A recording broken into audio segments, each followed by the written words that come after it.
बच्चों, कैसे हैं आप सभी? मैं आशा करती हूँ आप सभी लोग स्वस्थ और प्रसन्न होंगे। आज हम हमारा पाठ काल को पढ़ेंगे और समझेंगे। आइए इस पाठ को प्रारंभ करते हैं। यह है हमारा पाठ काल यानी समय। काल किसे कहते हैं? काल यानी समय। समय तीन प्रकार का होता है। यह तो समय बीता हुआ समय होता है, जिसे हम क्या कहते हैं? भूतकाल।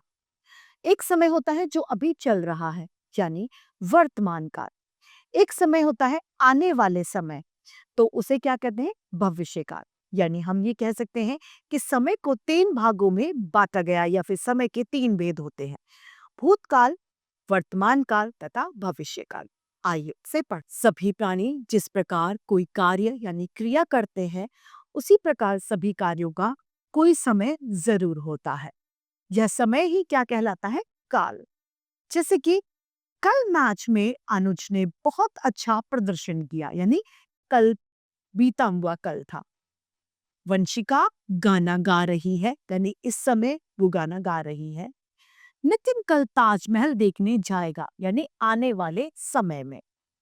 इन वाक्यों में कार्य के होने का अलग अलग समय, जैसे कब अच्छा प्रदर्शन किया, वो था बीते हुए समय में।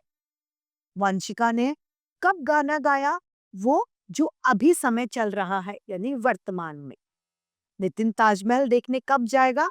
आने वाले समय में, यानी कल। इन वाक्यों से स्पष्ट होता है कि विभिन्न क्रियाएं अलग अलग समय में होती हैं तथा समय अनुसार उनके रूप में भी परिवर्तन हो जाता है। क्रिया का वो रूप जिसमें कार्य के होने का समय का बोध होता है, वो काल कहलाते हैं। काल के तीन भेद होते हैं: भूतकाल, वर्तमान काल तथा भविष्य काल। सबसे पहला है भूतकाल। क्रिया के जिस कार्य के बीते हुए समय में होने का बोध होता है, वह भूतकाल कहलाते हैं।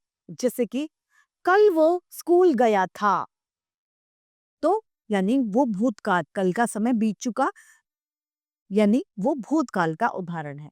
जैसे कल दीदी बाजार गई थी, अनुष्का दरवाजे के पीछे छिप गई, रमा खाना पका चुकी है, वह कल आपसे वह कल वापस अपने घर चला गया। ये सभी क्या भूतकाल के उदाहरण हैं। दूसरा आता है वर्तमान काल। क्रिया के जिस रूप का अभी वर्तमान में होने का भाव स्पष्ट होता है, वह वर्तमान काल कहलाते हैं। यानी काम अभी के समय में जारी है या हुआ है। जैसे वो खाना खा रही है, वह सो रही है, ये वर्तमान काल के उदाहरण है। बरसात हो रही है, रीता पुस्तक पढ़ रही है, जतिन प्रतिदिन व्यायाम करता है, ये वर्तमान काल के उदाहरण है। तीसरा और आखिरी भेद है इसका भविष्य काल। क्रिया के जिस रूप से आने वाले समय में कार्य के होने का पता चलता है, वो भविष्य काल कहलाते हैं। जैसे कि दादी माँ व दादाजी मंदिर जाएंगे, यानी आने वाले समय में जाएंगे। रमन मुझे लेने आएगा, तब हम दोनों खेलने जाएंगे। भैया आ रहे होंगे, यानी आने वाले समय की बात है। अतः ये भूतकाल भविष्य काल के उदाहरण है। अतः समय को तीन भागों में बांटा है: भूत, वर्तमान, भविष्य। इसी के साथ पाठ समाप्त होता है। आइए संक्षेप में इसे दोहरा लेते हैं। काल का अर्थ होता है समय। काल द्वारा क्रिया के होने या करने से समय का पता चलता है। काल के तीन भेद होते हैं: भूतकाल, वर्तमान काल तथा भविष्य काल। भूतकाल के 6 भेद होते हैं, वर्तमान काल के 3 तथा भविष्य काल के 2 भेद और भी होते हैं। इसी के साथ ये पाठ समाप्त होता है। मैं आशा करती हूँ आप सभी को यह पाठ भलीभांति रूप से समझ में आया होगा। आज के लिए इतना ही, फिर मिलते हैं। धन्यवाद।